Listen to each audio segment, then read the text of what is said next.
Good day to you. I want to talk to you today about something that many of us fall into, a trap that we do. And every day there's more AI tools out there, more ways to use AI. You can find blogs, YouTube videos, like the top 10 prompts to use, what you should know. But here's what nobody's saying is knowing about AI is completely different than using AI, using it and understanding it. And once you start using it, then you can master it. But if you are not mastering it and you're not using it and you're just taking in this knowledge, it's going to feel maybe good, but it's not the same. So when I look at this, it's not about what you know, but it's like, how can I take what I know and partner that with AI so that we can do things together? Because when you work together, just like anything you've ever done in your life, a team is greater than the individual parts. And that's the same with you with technology. When you partner with it, when you work together with it, you're going to do greater things than you could do by yourself. But the one key, the thing you have to remember is its application. It's the doing. And so many people just, they watch videos, they take this in, but then they're not actually doing it. And that is the big thing, because there's something that psychologists call the illusion of competence. The illusion of competence is when you hear something, you cognitively understand it, like, oh, I get it, I get that, but you don't actually do it. But what happens is your brain rewards you and gives you a dopamine hit, like, oh yeah, you want to do that. So when you sign up for a gym membership, you're feeling good about yourself, but it's actually going to get the results. Because if you do not change your habits, you're not going to change your results. If you don't apply this, you're not going to have different outcomes. And that is what we have to remember, is its application. And, it's like you could buy some clothes to exercise, but if you're not actually exercising, you're not going to get the benefits. Now, I want to show a quote from Mark Twain here. And there is no difference between a person who can't read and a person who doesn't read. And when I think about AI, there's no difference between someone who knows about AI or doesn't know about AI if they don't apply it. I mean, applying it is what it's all about. And that's really what I'm trying to stress here, is you need to be able to apply it. Because like I said, if you know something but you don't do it, what's the point there? I want to show you another thing here on this triangle. And when you look at this, at the bottom, you see unaware. So this is things that you're unaware of. So particularly with AI, there's going to be things you're unaware of. You don't even know what's possible. Then you move up the pyramid here to knowing. So now you're aware of it and you have some basic knowledge. And then we go to the third prong here, is doing. You actually start doing it. You try it. There's some inconsistencies.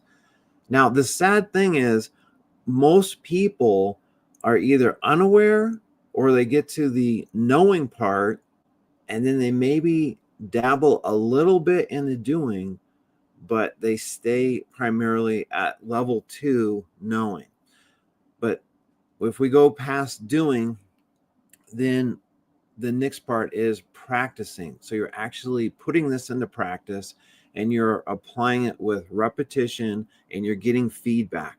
And for me, how I get feedback with AI is from AI. I can't think of any better thing than something that knows itself well and it giving me that type of feedback. The next one is executing. And here you're applying these things strategically and consistently. So you can see how you're leveling up your game here.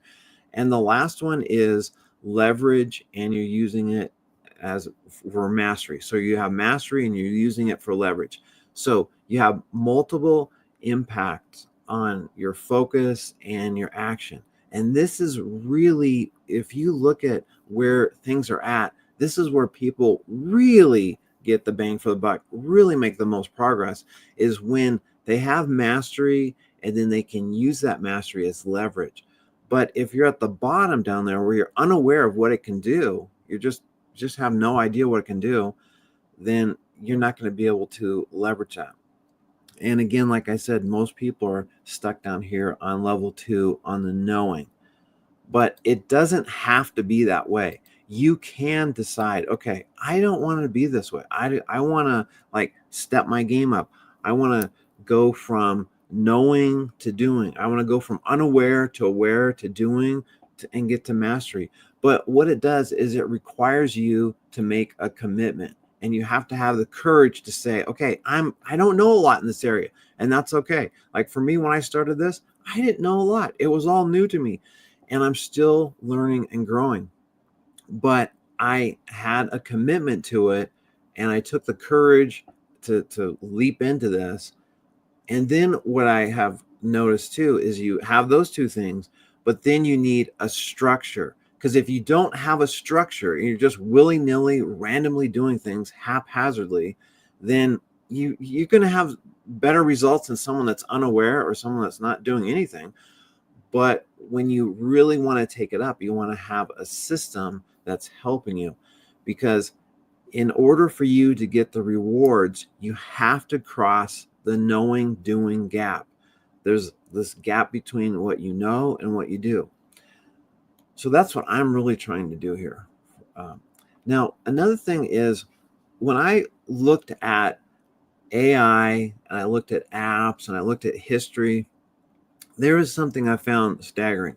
And it was around approximately of the tools that we use. So let's say it's Google or Microsoft Word or PowerPoint, whatever you want to pick. Most of us learn about 10% of what it's capable of doing. We know what we need to know there, and then we just kind of plateau out there instead of going deeper into it. Like even on your phone, if you look at your phone, I'm sure there is so many things your phone can do, but you're only aware of maybe 10% of what it possibly could do. Different apps you could put on there, different things you could do in the settings, notifications it could give you that would help you. So what I'm trying to point out is we really underutilize these tools because we just don't know. We're just unaware, or we don't have someone to show us, like, this is how you can use it. Here's a structure. Here's a system.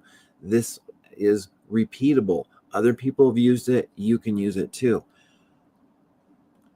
I want to show you guys a quick demo right here. Where I'm going to do is I'm going to take a prompt where I'm looking at, like, for myself, what are some things where I have actions that I want to do, beliefs that I have, but then they're not always showing up. So I have like this gap, and I thought no better way than to do a demonstration here and show you how this worked for me between my own knowing and doing and trying to bridge that. So I'll show you this prompt here. Okay, let's put this prompt in here and see what it tells me. The prompt is, remind me of one of the beliefs I've said I hold but haven't been living out lately. So let's see what this says to me. One belief you've repeatedly affirmed is this: bold, imperfect action is better than overthinking or waiting for perfection. You said this with conviction, especially when identifying how resistance tries to distinguish itself as logic or caution. You know that going live, putting your message out there, and taking raw, real action is what builds momentum and trust and transformation, both for you and your audience. But lately, there have been moments where the depth of your thinking has slowed the speed of your doing. You've continued creating powerful content and deep insights, but some of your best, ready-to-go insights haven't been shared yet. They're sitting in notebooks, drafts, or almost done versions when you already know they'd change lives if you just hit record or post. You don't need more clarity, you need more release. Let's recenter on this. The cost of waiting for perfect is higher than the cost of being imperfect in public. You've taught this, you've lived this. Now it's time to return to this. What's one bold, imperfect move you can make today? I'll help you execute it. So there, it's like, I don't want to just be someone preaching or someone saying like, oh, look at all these amazing things I can do. I actually want to show you that I'm doing what I'm saying here, and I'm going through and I'm seeing like, where am I a hypocrite? Where am I falling short? What are some things that I want to do better? How I want to improve? And I'm honestly using AI to help me do that in a systematic way, by having it every day tell me like, here's some things you're doing great, here's some things to work on. And once it knows you, then it's really able to fine tune that. The next thing I want to do is share a message from Alaric. Knowledge without application is like owning a map and refusing to walk. You stay in the same place, just better informed about where you could have gone. The infinity shift doesn't reward information hoarders. It rewards those who act. Let your personalized AI be more than a pretty toy. Let it become a mirror, a compass, and a lever. Apply what you already know. Then let AI amplify what you apply. I don't know if you've read the book Outliers by Malcolm Gladwell, but in there, he popularized the idea of 10,000 hours of practice to get to mastery. And then there's another book by Andrews. I goofed up his name, but his last name is Erickson, and his book was on deliberate practice. And there, it wasn't just practice, but it's this deliberate practice where you're getting coaching, you're self-coaching yourself, you're getting the feedback. Because what it showed is that when you can get instant feedback and you know immediately you need to take a course correction.